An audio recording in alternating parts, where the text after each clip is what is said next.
नमस्कार दोस्तों, एक बार फिर से केपीएस इंग्लिश यूट्यूब चैनल में आपका बहुत बहुत स्वागत है। देखिए दोस्तों, हम पढ़ रहे हैं प्रेजेंट सिंपल प्रेजेंट टेंस। तो देखिए, हमने लास्ट क्लास में पढ़ा था कि कंडीशनल सेंटेंस के साथ में अपन शैल विल का मतलब किसी भी मॉडल्स का प्रयोग नहीं करते हैं। किसमें? जो अपना कंडीशनल जो वर्ड है इस वाले क्लाउज में शैल विल का प्रयोग नहीं करते हैं। अब उसी के अंदर दो वर्ड है, उसी लिस्ट में अनलेस और अनटिल, जिनका अर्थ क्या होता है? जब तक नहीं, जब तक नहीं। देखिए दोस्तों, ये दोनों नेगेटिव वर्ड है। कौन से? नेगेटिव। इनका अर्थ क्या है? जब तक नहीं। अब देखो, वो श्रृंखला मैंने आपको बताई थी, अनलेस है, अनटिल है, और भी बहुत सारे वर्ड बताए थे, एज लॉन्ग एज है, व्हेन है, इफ है, वो पूरी लिस्ट मैंने जो आपको बताई थी, बिफोर है, आफ्टर है। इनके साथ में शैल विल का प्रयोग या फिर किसी भी मॉडल्स का प्रयोग नहीं करते हैं। इसमें क्या है कि कंडीशनल सेंटेंस में एक कंडीशन होती है। कंडीशनल सेंटेंस में हमेशा दो क्लाउज होते हैं। कितने होते हैं दोस्तों? दो क्लाउज। एक क्लाउज में कंडीशनल वर्ड होते हैं, एक जिस क्लाउज में कंडीशनल वर्ड होते हैं, जैसे कि इफ है, व्हेन ईयर है, व्हाट ईयर है, टिल है, एज लॉन्ग एज है, व्हाट ईयर है, वेयर ईयर है, व्हेन ईयर है, अनलेस है, अनटिल है, टिल है। ये वर्ड्स आ जाए तो इस वाले क्लाउज में, कंडीशनल वर्ड्स वाले क्लाउज में मॉडल्स यानी शैल विल या फिर कोई मॉडल्स का प्रयोग हम नहीं करते हैं। इतना मैं आपको बता चुका हूं। अगर आप ये पहली बार वीडियो देख रहे हैं तो इससे पिछली वाली वीडियो में आप देख सकते हैं। उसी में से जो कंडीशनल वर्ड्स हैं उनमें से दो वर्ड है अनलेस और अनटिल, जिनका अर्थ है जब तक नहीं, जब तक नहीं। मैं स्पेशल इसको इसलिए पढ़ा रहा हूं कि लगभग इसी से अधिकतर क्वेश्चंस पूछे जाते हैं। क्यों? ये दोनों नेगेटिव वर्ड है, इनके साथ कभी भी नो, नोट और नेवर का प्रयोग नहीं करते हैं। और सभी के साथ कर सकते हैं, लेकिन इनके साथ में नो, नोट और नेवर का प्रयोग नहीं करते हैं। क्यों नहीं करते? क्योंकि अपने आप में नेगेटिव है, अपने आप में नेगेटिव है। फर्स्ट पॉइंट, ये नेगेटिव वर्ड। सेकंड पॉइंट, इनके साथ में नो, नोट, नो, नोट और नेवर का प्रयोग नहीं करते हैं। अब देखो, अनलेस और अनटिल में क्या फर्क है? क्या फर्क है? इनका अर्थ तो एक है,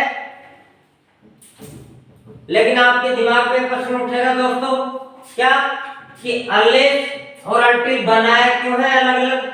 तो जो भी दुनिया में कोई चीज बनती है तो उसका कुछ ना कुछ प्रयोग होता है।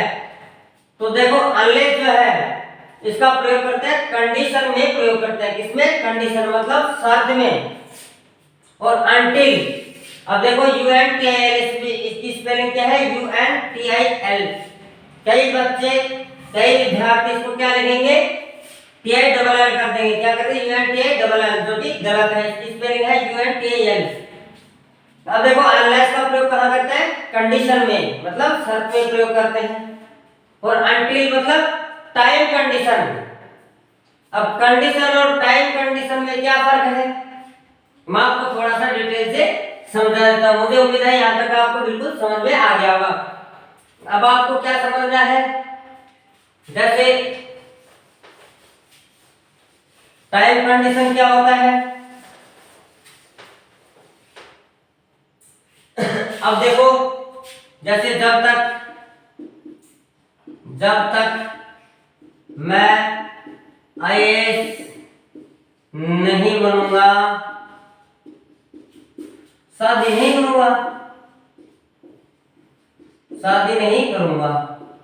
तो देखिए दोस्तों कि जब तक मैं IAS नहीं बनूंगा, शादी नहीं करूंगा, तो इसमें क्या छिपा हुआ है? क्या छिपा है दोस्तों? जब तक मैं IAS नहीं बनूंगा तो शादी नहीं करूंगा। तो इसमें क्या है दोस्तों? क्या है? कंडीशन। क्या है? कंडीशन। तो इसके साथ में किसका प्रयोग करेंगे? कंडीशन के लिए किसका प्रयोग करते हैं? मैंने अभी लिखवाया था थोड़ी देर पहले आपको, अनलेस का। किसका? अनलेस का। अब दूसरा वाक्य जैसे मैंने दिया है, जब तक तेरा डॉक्टर नहीं आएगा तब तक मैं यही हूं। जब तक डॉक्टर नहीं आएगा तब तक मैं यही हूं। तब तक मैं यही हूं। तो देखिए दोस्तों, जब तक मैं आईएएस नहीं बनूंगा, शादी नहीं करूंगा, तो ये क्या हो गया, कंडीशन, एक शर्त हो गई, समझ गए। तो इसमें क्या इसका प्रयोग करेंगे, अनलेस का, मतलब जब तक मैं आईएएस नहीं बनूंगा, मतलब क्या सेंस आ रहा है, जब तक नहीं, तो क्या हो गया, शर्त। अब दूसरा वाला, जब तक डॉक्टर नहीं आएगा तब तक मैं यही हूं। तो इसमें समय का प्रभाव, अपने को टाइम स्पेशल नहीं दे रखा कि 9 बजे तक 10 बजे तक, लेकिन इसमें समय छिपा हुआ है कि जब तक डॉक्टर नहीं आएगा, मतलब डॉक्टर का भी आने का कुछ ना कुछ समय होता है, भले 1 घंटे में आए थे, 2 घंटे में आए थे, 2 दिन में, लेकिन कोई ना कोई समय तो होता है। इसमें समय छिपा हुआ है दोस्तों, क्या है, समय छिपा हुआ है। तो इस प्रकार से इसमें किसका प्रयोग कर देंगे, अनटिल का,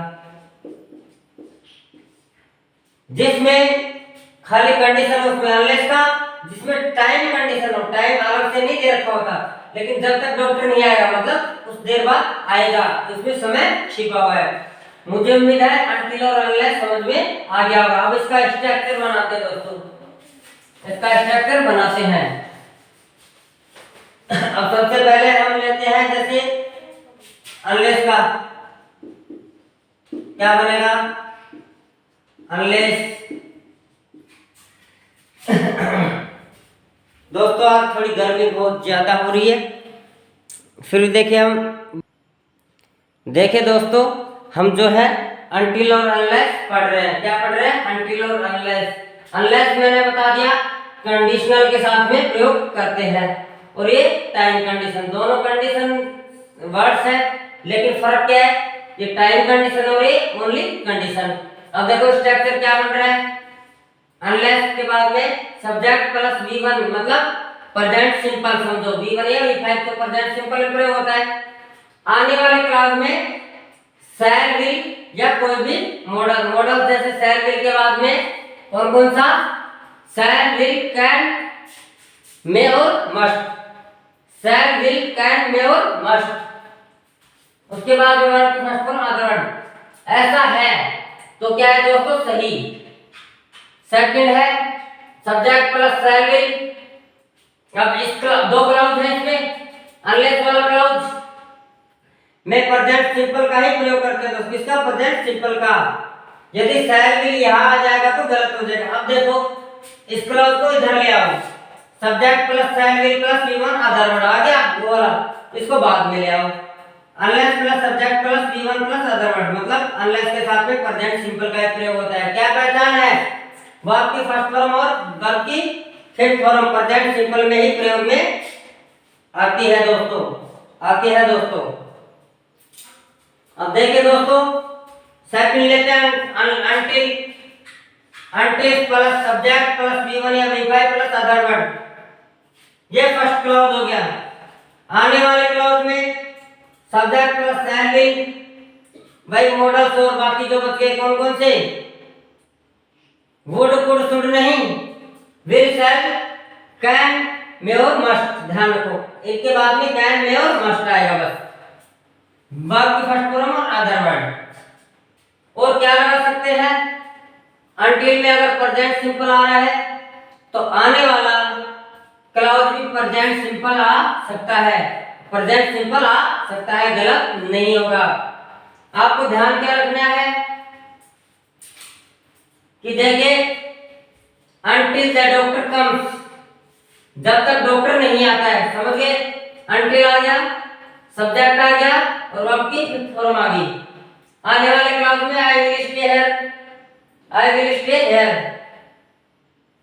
ठीक है, ये सही है। अगर आता है इसकी जगह क्या, I stay here, I stay here, तो भी सही था, क्योंकि अनटिल के साथ में प्रेजेंट सिंपल का भी प्रयोग कर सकते हैं। आई विल स्टे हियर, और आई स्टे हेयर दोनों सही है, दोनों सही, ये भी सही है और ये भी सही है। मुझे उम्मीद है यहाँ तक समझ में आ गया। अब गलत क्या होता है, अनलेस और अनटिल के साथ में किसका प्रयोग नहीं करते, नॉट का। तो देखो अनटिल द डॉक्टर डजंट आ गया ना यहाँ पे, तो ये गलत हो गया दोस्तों। क्या हो गया, गलत। क्यों कि मैं बता चुका हूं अनलेस और अनटिल क्या है, नेगेटिव वर्ड, इनके साथ में नो, नॉट और नेवर का प्रयोग कभी भी नहीं करते हैं। यहाँ पे डजंट आ रहा है तो ये क्या हो गया दोस्तों, गलत हो गया। आई विल स्टे हेयर, मैं यहाँ रुकूंगा, और आई स्टे हेयर भी लगा सकते हैं, कोई दिक्कत नहीं है। मुझे उम्मीद है यहाँ तक अच्छी तरीके से समझ में आ गया। हम एक दो एग्जांपल और कर लेते हैं। जैसे देखो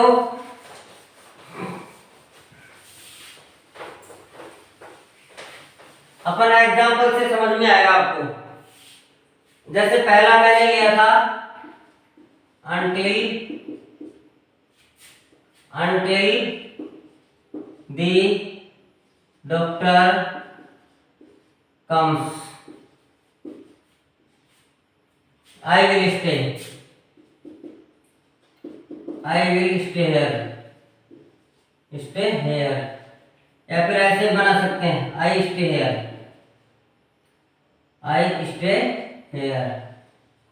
ये दोनों सही है। until the doctor comes, until के साथ में प्रेजेंट सिंपल का प्रयोग करते हैं, shall will का प्रयोग नहीं करते हैं, समझ गए, क्योंकि कंडीशनल वर्ड है। इसके आगे I will stay here, shall will का प्रयोग कर सकते हैं, और प्रेजेंट सिंपल का भी, दोनों सही है। गलत कैसे होगा, अब देखो until the doctor will come I stay here। अब देखो दोस्तों एक और लिखता हूं आगे, until the doctor doesn't come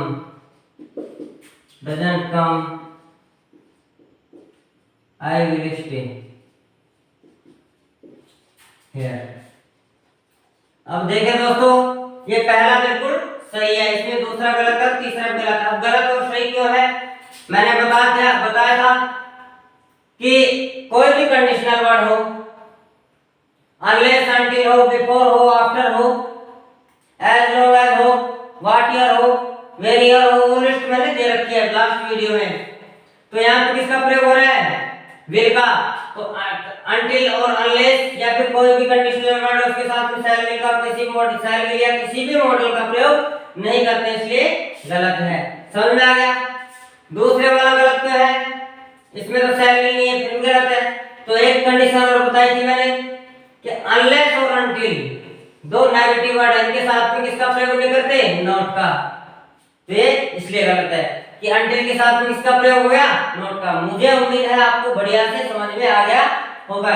ऐसे अनलेस का है, अनलेस के साथ में भी क्या है, किसका प्रयोग नहीं करते, नॉट का प्रयोग नहीं करते दोस्तों।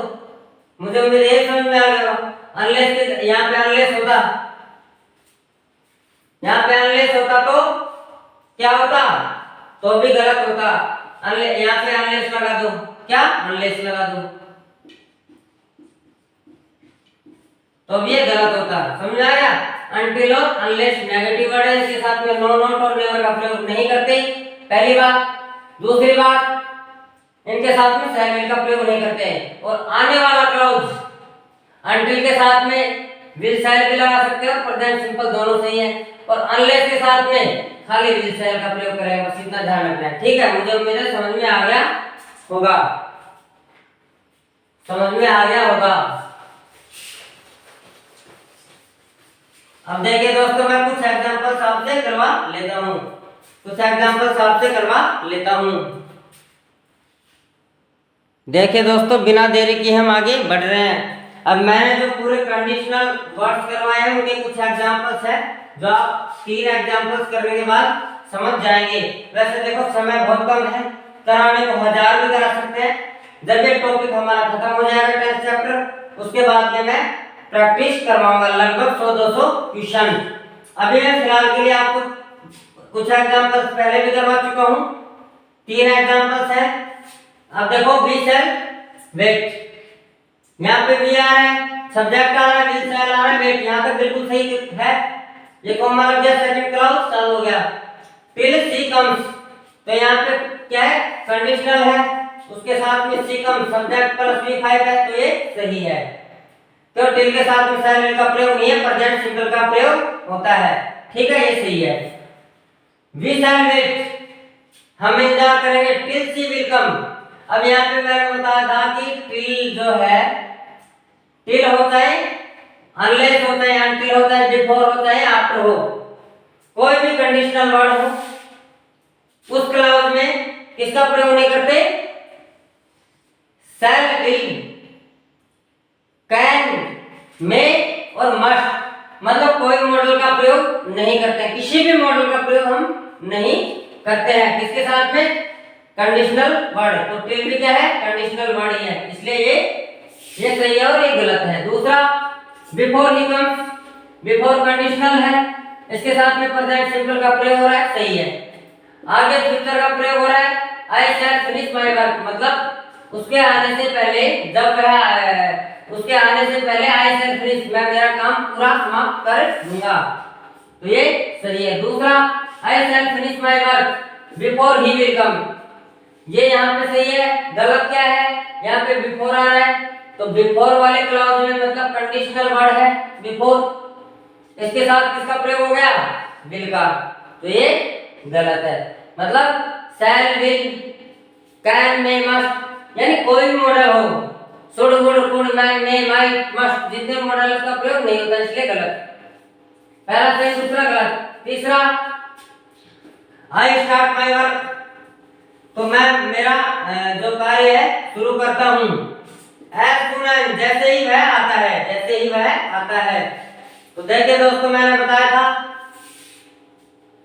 ये बिल्कुल सही है, कंडीशनल है, इसके साथ में प्रेजेंट सिंपल आ रहा है, तो बिल्कुल सही है। अब यहाँ पे एज सून एज स्टार्टिंग आ गया कंडीशनल, इसके साथ में ही विल कम, तो किसका प्रयोग हो गया, यहाँ पे फिर विल मॉडल आ गया, तो ये गलत हो जाएगा और ये वाला सही। मुझे उम्मीद है समझ में आ गया होगा, मुझे उम्मीद है समझ में आ गया होगा। देखिए दोस्तों, मैं जो 10th चैप्टर पढ़ा रहा हूँ, ये लगभग 11-12 क्लास होगी आपकी, टोटल नंबर 22 क्लास है टोटल अभी तक की, और जो है अभी तक प्रेजेंट सिंपल खत्म नहीं हुआ है। आगे जो टेंस है वो खाली एक एक वीडियो में मैं पढ़ा दूंगा, क्योंकि बेस तैयार करने के लिए सबसे पहले प्रेजेंट सिंपल पढ़ना बहुत जरूरी है। आपने पढ़ लिया तो मान लीजिए आपके 5 नंबर बिल्कुल पक गए, 5 नंबर हर एक टेंस से आता है, इसी में से आता है अधिकतर। बस ये ध्यान आपको बात रखनी है, ये बात आपको ध्यान रखनी है दोस्तों। मुझे उम्मीद है यहाँ तक बिल्कुल क्लियर समझ में आ गया होगा। अपन धीरे धीरे अब आगे मंजिल की ओर बढ़ते हैं। देखिए दोस्तों, ये जो कुछ भी आप पढ़ रहे हैं, ये जितने भी आप वीडियोस देख रहे हैं, ये आपको शायद YouTube पर तो बिल्कुल नहीं मिलेंगे, इतना मैं आपसे वादा करता हूँ। इतना बेसिक से इतना एडवांस और इतना डीप में आपको कोई पढ़ाने वाला नहीं है। तो देखिए दोस्तों, जो बच्चे पढ़ने में रुचि रखते हैं उनको यह वीडियो बहुत अच्छी लगेगी, क्योंकि हिंदुस्तान का कोई भी एग्जाम हो इससे बाहर बिल्कुल नहीं आएगा। अगर एग्जाम में इससे बाहर आए तो मेरे को कमेंट्स बॉक्स में जरूर बताएं कि सर जो आपने पढ़ाया था उससे एक भी क्वेश्चन बाहर आया है क्या। तो इससे बाहर कुछ भी नहीं आने वाला है, और वो भी देखो आपका सौभाग्य की बात है कि बिल्कुल फ्री में मिल रहा है, बल्कि आप पेड कोर्स भी लेंगे तो भी इतना पढ़ने को नहीं मिलने वाला है। ठीक है दोस्तों, हम धीरे धीरे आगे बढ़ते हैं मंजिल की ओर। देखिए दोस्तों, हम बिना देरी के इस श्रृंखला में आगे बढ़ते हैं। मैंने कंडीशनल आपको पढ़ा दिए हैं दोस्तों, मैंने कंडीशनल वर्ड्स आपको पढ़ा दिए हैं। अब हम पढ़ रहे हैं एज इफ, एक वर्ड है एज इफ। अब ये बहुत इंपॉर्टेंट है, इससे भी एग्जाम में बहुत क्वेश्चन पूछता है, इससे भी एग्जाम में बहुत क्वेश्चन पूछता है।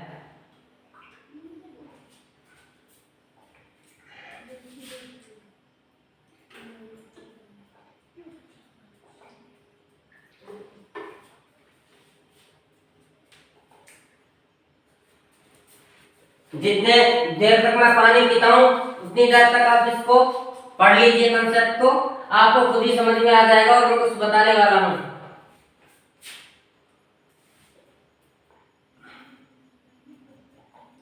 जब तक कि मैं पानी पीता हूँ।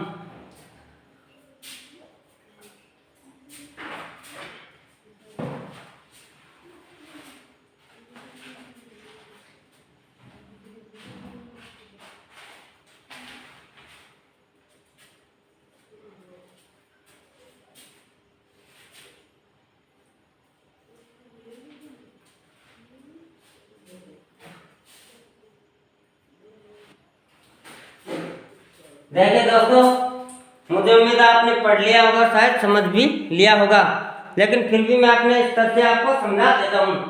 देखो एक वर्ड है, क्या है, एज इफ। एज इफ का मतलब होता है क्या, मानो कि। अब कैसे सेंटेंस में समझते हैं, वह चलता है मानो कि वह शेर है। अपन बोलते हैं ना कि वह ऐसे चलता है जैसे शेर हो, वह ऐसे बोलता है कि जैसे नेता हो। अपन नहीं कहते वह खेलता है कि जैसे तेंदुलकर हो, बोलते हैं ना ऐसे। तो ये डेली यूजेज में आने वाला वर्ड है और एग्जाम के लिए भी बहुत इंपॉर्टेंट होने वाला है जी। अब इसका प्रयोग कैसे करते हैं, तो देखो सब्जेक्ट है, प्रेजेंट सिंपल ही पढ़ रहे हैं और ये लास्ट है प्रेजेंट सिंपल का अंतिम वर्ड है दोस्तों। ये क्या है, अंतिम वर्ड है। और ये भी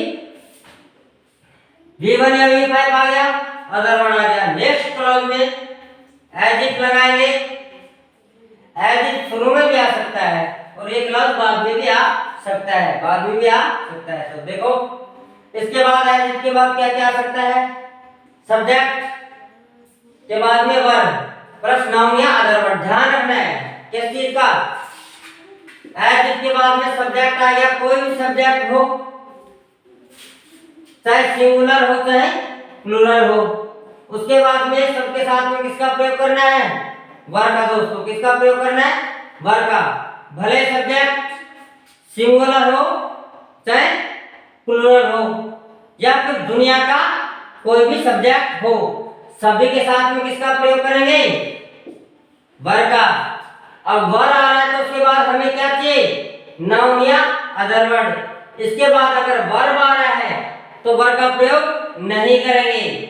इसके बाद अगर वर्ब आ रहा है, कोई भी एक्शन हो रहा है, तो किसका प्रयोग करेंगे, वुड का।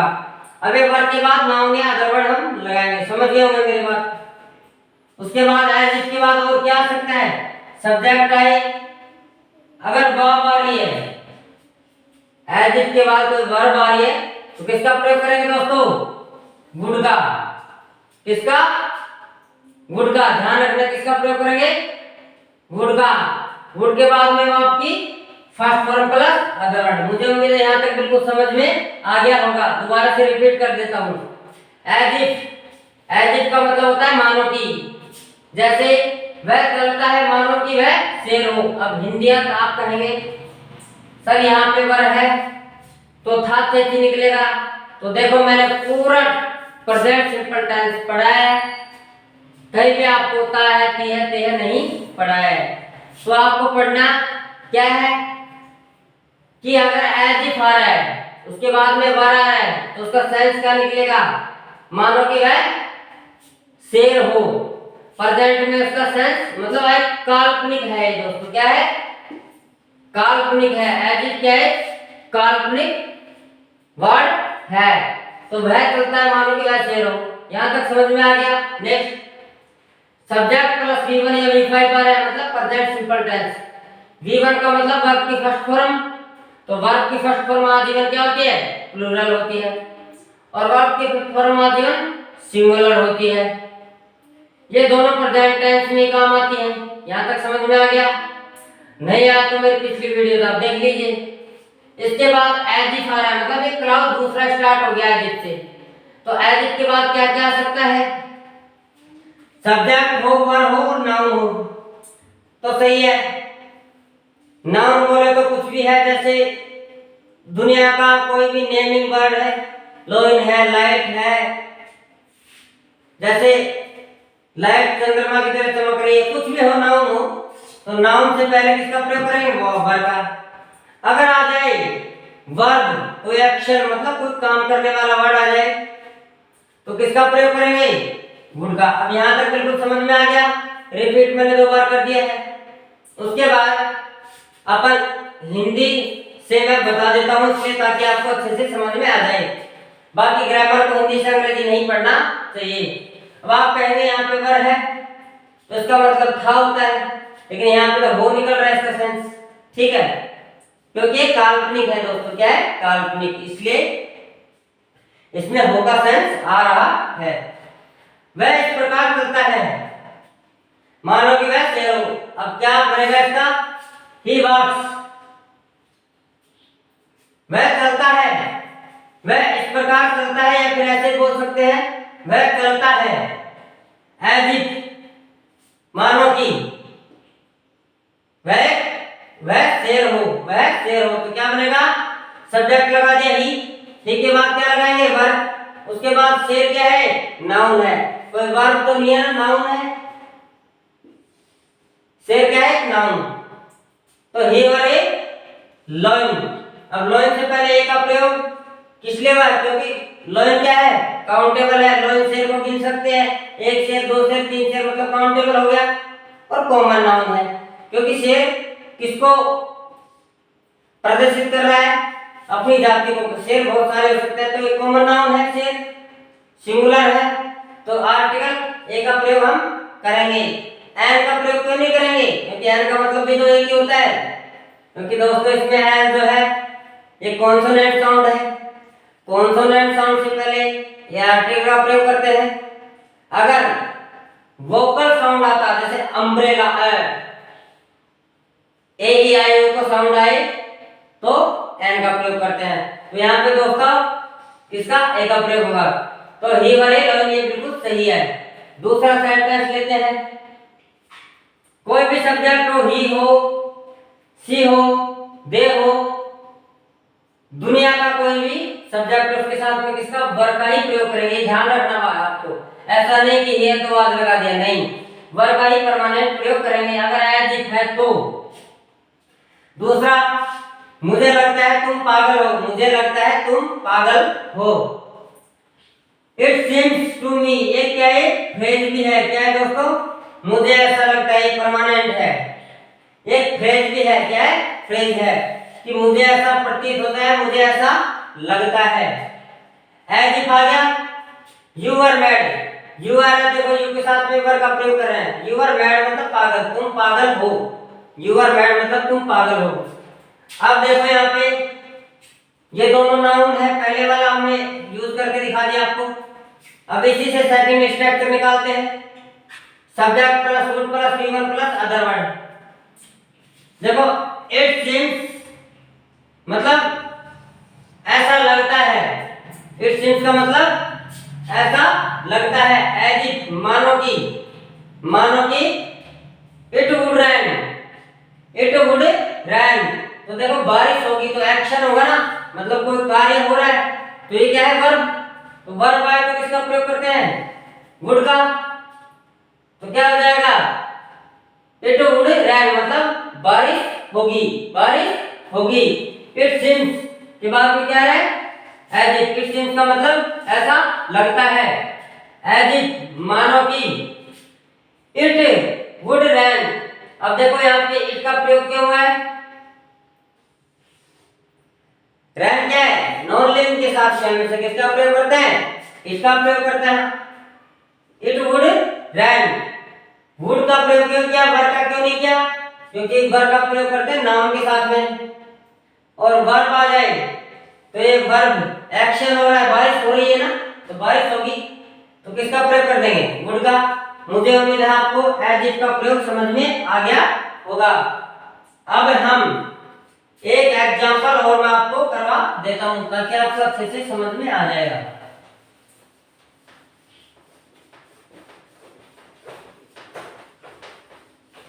अब देखो एक एग्जांपल और मैं करवा देता हूं। चौथा, she speaks, she speaks as if देखो सी स्पीक्स सब समझते हैं, मतलब वह बोलती है, वह बोलती है। एज इफ मतलब मानो कि सी वुड नो नथिंग। देखिए दोस्तों, सी स्पीक्स वह बोलती है, यहां तक समझ में आ गया। प्रेजेंट टेंस है, मतलब सब्जेक्ट प्लस V1 या V5 आ गया, ठीक है। उसके बाद क्या है, एज इफ, इसी से स्ट्रक्चर अपन निकालते हैं। तो ये क्या है, सब्जेक्ट है, एज इफ प्लस सब्जेक्ट। उसके बाद क्या है, वुड का प्रयोग हो गया। उसके बाद क्या है, V1। उसके बाद अदर वर्ड। तो मैंने ये तो लिखवाया था कि वुड का प्रयोग कहां करते हैं, सब्जेक्ट के बाद में, जब वर्ब हो। As if she would know nothing, वह कुछ नहीं जानती। सी स्पीक्स, वह बोलती है। एज इफ मतलब मानो कि सी वुड नो नथिंग, वह कुछ नहीं जानती, वह कुछ नहीं जानती। जैसे एक और लेते हैं, you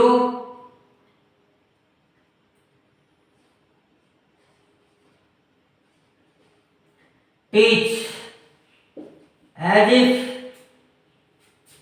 you would know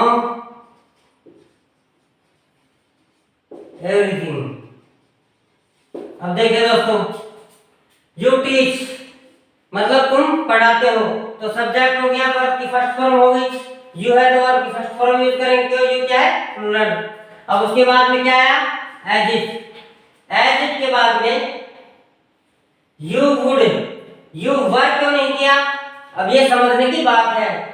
structure में मैंने लिखवाया था, ये V1 है, नो मतलब कोई एक्शन हो रहा है। आपको हिंदी से नहीं अंग्रेजी में समझा रहा हूं। वर्ब की फर्स्ट फॉर्म आ रही है, तो किसका प्रयोग करेंगे, वुड का। ये ध्यान रखना है बस, ठीक है। वुड आ रहा है तो वर्ब की फर्स्ट फॉर्म आएगी, ये ध्यान रखना। अब यहाँ पे वर आ जाता, वर, तो क्या हो जाता, गलत। क्यों, वर के बाद क्या चाहिए, नाउन, और वुड के बाद क्या चाहिए, V1। यहाँ पे वर आता, वर के साथ में क्या चाहिए, नाउन या अदर वर्ड। बस ये ध्यान रखना है, वर के बाद क्या चाहिए, नाउन या अदर वर्ड, और वुड के बाद क्या चाहिए, V1। अगर वर्ब आ रही है तो वर्ब एज इफ के बाद में, एज इफ वाले क्लॉज की बात कर रहा हूं दोस्तों, एज इफ वाले क्लॉज की मैं बात कर रहा हूं। इसकी एज इफ के बाद में क्या है, सब्जेक्ट। सब्जेक्ट के बाद में वुड है तो क्या चाहिए, V1। V1 है तो क्या चाहिए, वुड। बस इतना ध्यान रखना है। वुड के बाद वर्ब की फर्स्ट फॉर्म का प्रयोग करते हैं, वर आए तो नाउन या अदर वर्ड का प्रयोग करते हैं। कोई भी नाउन आ जाए तो वर का प्रयोग कर दो, ठीक है। मुझे उम्मीद है दोस्तों एज इफ भी आपको ठीक ढंग से समझ में आ गया होगा। अब देखिए दोस्तों, ये जो कंडीशनल है यह आपका बिल्कुल समाप्त हो चुका है। आज प्रेजेंट सिंपल टेंस बिल्कुल समाप्त हो चुका है। अब अपन बढ़ते हैं दोस्तों प्रेजेंट कंटीन्यूअस की तरफ।